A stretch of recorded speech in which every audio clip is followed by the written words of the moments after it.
EBS is the leading ESG advisor, environmental, social and governance advisor to investor and financial institutions in Africa.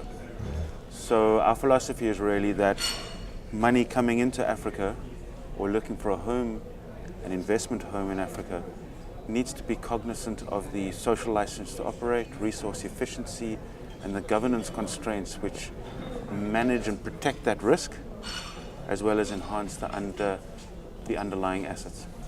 Now, let's say 2 decades ago, we had challenges with inflows in terms of funds, like you said, from global private equity firms and international financial agencies coming in, and the issues of corruption and the issues of irregularities, and not being able to prioritize the project specifically affected implementation of those funds to the viable sectors. So far, how has the ESG been able to help African governments and even corporations to begin to implement the inflow of funds where you've been advising?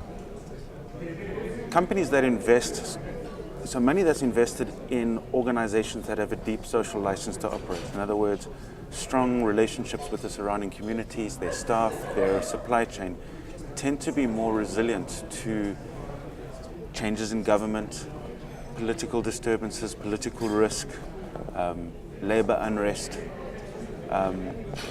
So implementing good governance structures, taking care of your staff, taking care of your communities, your suppliers, are all building good business structures which will protect the underlying assets in the long run.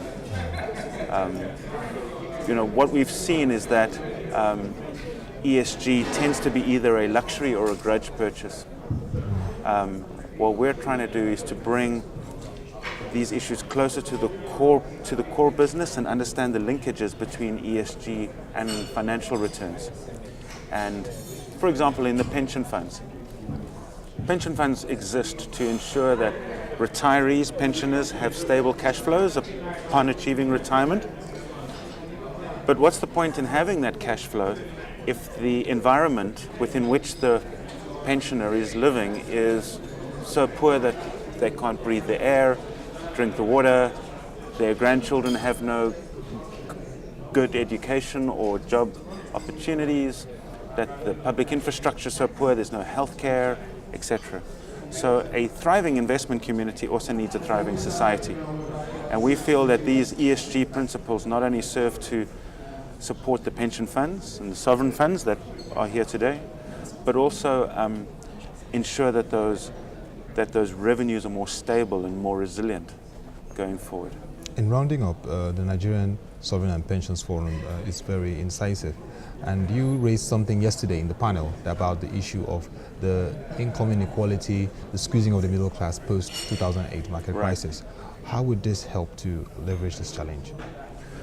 Well, it's a sad phenomenon.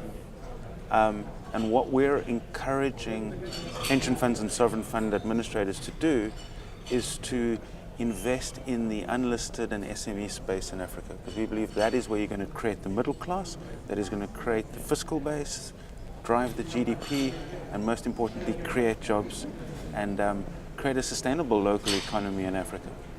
By the end of the century, half of the young people in the world are going to be residing on the continent. We need to create good businesses that are going to create opportunities for them and stimulate our own internal economy, rather than always being dependent on outside sources of funding.